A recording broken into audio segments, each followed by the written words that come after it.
आइए अब हम थर्मोडायनेमिक्स के अंतर्गत जो पढ़ाई कर रहे हैं उसमें से कुछ टर्म्स हम अभी समझ रहे हैं। उसमें आज का ये फर्स्ट टर्म है या प्रथम जो एक तथ्य कहना चाहिए वो है किसी भी पदार्थ का मात्रात्मक या विस्तीर्ण गुण धर्म क्या होता है। तो ये क्या होता है, ये एग्जाम में 2 नंबर का क्वेश्चन आ सकता है कि मात्रात्मक या विस्तीर्ण या विशिष्ट गुण धर्म को समझाइए करके। तो इसमें क्या होगा, मात्रात्मक को ही क्या कहते हैं, इसे ही विस्तीर्ण गुण धर्म कहा जाता है। तो मात्रात्मक के नाम से ही स्पष्ट है कि ये क्या करता है, मात्रा पर निर्भर करता है। तो क्या होगा, इसे ही विस्तीर्ण भी कहा जाता है और इसी का जो दूसरा गुण धर्म है वो है विशिष्ट। तो मात्रात्मक या विस्तीर्ण गुण धर्म जो है वो क्या कहलाता है, जो निकाय की मात्रा या इसे मात्रा को ही क्या कहा जाता है, मात्रा या परिमाण है ना, क्वांटिटी, उस पर निर्भर करता है। और ये क्या होता है, इसका मान योगात्मक हो सकता है। अब जैसे उदाहरण के लिए होगा आयतन। तो आयतन का फॉर्मूला होता है लंबाई गुणित चौड़ाई गुणित ऊंचाई, है ना। तो हमने यदि किसी भी ग्लास में आधा ग्लास पानी लिया है तो उस पानी का आयतन कम होगा किसकी तुलना में, यदि किसी वो सेम वही गिलास में उसी नाप में क्या है, एक गिलास पानी है। तो आयतन क्या हुआ, आधा और आधा मिलाए तो एक गिलास पानी हो गया। तो यहाँ से क्या होगा, ये मात्रात्मक आयतन एक मात्रात्मक गुणधर्म है। मतलब हम आधा ग्लास और आधा ग्लास दोनों पानी को मिलाएंगे तो वो एक गिलास पानी होगा। तो आधे गिलास पानी की तुलना में एक गिलास पानी का आयतन ज़्यादा होगा। ठीक है, तो यहाँ पे इसका उदाहरण आप याद कर लीजिएगा। जो आयतन है, द्रव्यमान है, सेम 5 किलो और 10 किलो है ना, ये सब योगात्मक है। ऊर्जा और ये है मुक्त ऊर्जा, एंट्रोपी, एंथैल्पी, ऊष्माधारिता। एंट्रोपी, एंथैल्पी और ऊष्माधारिता ये आप आगे टर्म्स में अच्छे से समझेंगे। ठीक है। उसके बाद है विशिष्ट गुणधर्म। क्या है, वे गुणधर्म जो निकाय में उपस्थित पदार्थ की प्रकृति पर निर्भर करता है, ना कि मात्रा पर, है ना।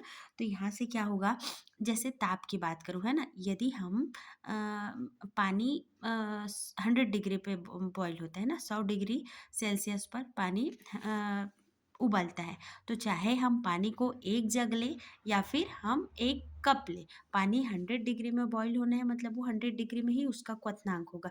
तो ताप एक विशिष्ट गुणधर्म है। दाब, सैन्यता, मान लो मैं एक गिलास शहद लूँ, है ना, शहद सैन्यता का मतलब होता है थिकनेस से।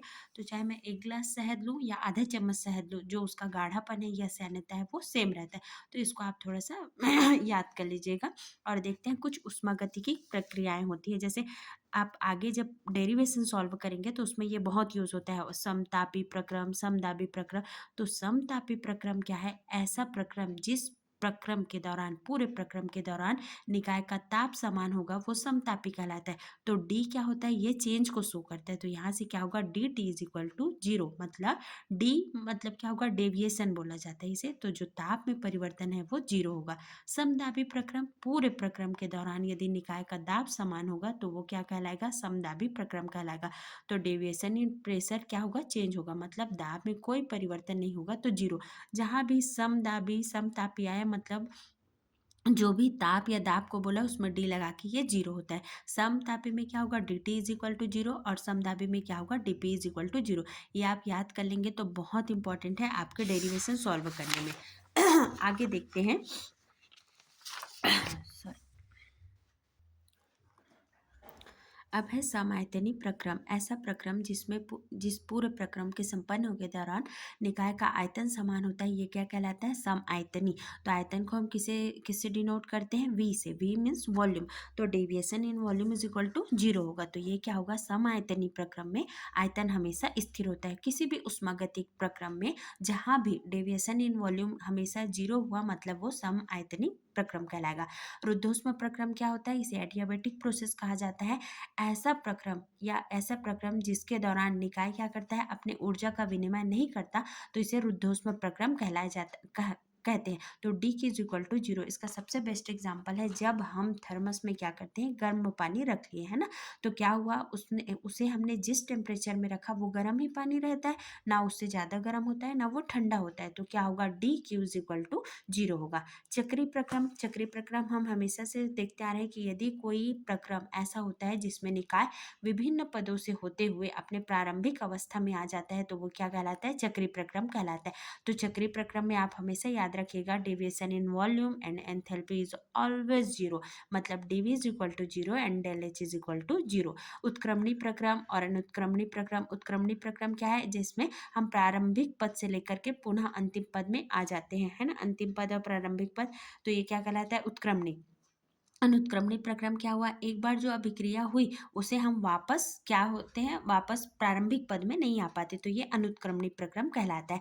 और इसका उदाहरण क्या है, उत्क्रमणी प्रक्रम का उदाहरण है, सपोज हमने एक बीकर में जल लिया और उस जल को हमने कवर कर दिया। अब उसके बाद क्या हुआ, बाय द वे कुछ ऐसे सर्कमटेंसेस में चेंजेस आए कि वो पानी भाप बना, उसके बाद भाप के जो कण हुए है ना, वाष्प हुए, वाष्प कण हुए, वो फिर से संघनित होकर के फिर से वाष्प जो है जल बन गए। तो एक जल चक्र जो है बेस्ट एग्जाम्पल है उत्क्रमणी प्रक्रम का। या इसका ऐसा भी हो सकता है कि जो हमारा वाटर होता है H2O, है ना, ये जल होता है, जल को जब हम गर्म करते हैं तो ये क्या बनता है, वाष्प बनता है, ठीक है, और वाष्प को हम फिर से संघनित करेंगे तो जल बनेगा।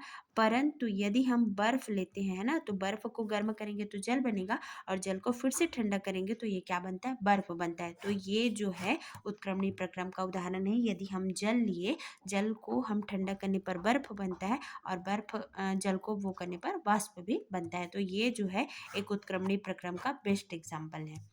उसके बाद आपके एग्जाम में क्वेश्चन आता है कि उत्क्रमणी और अनुत्क्रमणी प्रक्रम में अंतर बताइए, तो आपको बीएससी के अकॉर्डिंग लिखना है ना। आप अब बड़ी क्लास में पहुंचने के बाद ऐसा नहीं है कि आप अपने मन से कुछ भी लिख दिए, थोड़ा सा साइंटिफिक टर्म्स यूज़ करने पर आपको बहुत अच्छे मार्क्स मिलते हैं। और फिजिकल केमिस्ट्री में तो अबाउट 30 मिल ही जाते हैं, आपका बस कॉन्सेप्ट क्लियर होना चाहिए। और थर्मोडायनेमिक्स को आपको पढ़ने के लिए ये जो छोटे छोटे टर्म्स है, इसे आप स्किप मत करिएगा, इसको पढ़ने से ही आपको आगे डेरिवेशन अच्छे से समझ आएगा। अब देखते हैं उत्क्रमणी प्रक्रम क्या होता है, ये एक आदर्श प्रक्रम है, आइडल सिचुएशन होता है, ये वास्तव में नहीं होता। तो उत्क्रमणी प्रक्रम क्या है, आदर्श है। जब भी हम किसी में डिफरेंस पढ़ते हैं तो ये क्या होता है, इसका जस्ट अपोजिट लिखना है, तो ये एक आदर्श प्रक्रम है, परंतु अनुत्क्रमणी प्रक्रम वास्तविक होता है। और इसको संपन्न होने में क्या होता है, अनंत समय लगता है उत्क्रमणी प्रक्रम को, परंतु निश्चित समय में हम अनुत्क्रमणी प्रक्रम को संपन्न कर सकते हैं।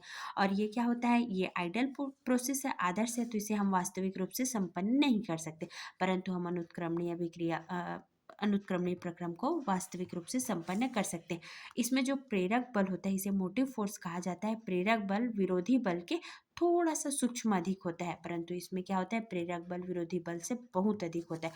और प्रक्रिया के दौरान क्या होता है, निकाय और परिवेश में साम्य बना रहता है, परंतु इसमें नहीं बना रहता। और प्राप्त कार्य इसमें अधिकतम होता है, परंतु इसमें अधिकतम नहीं होता है।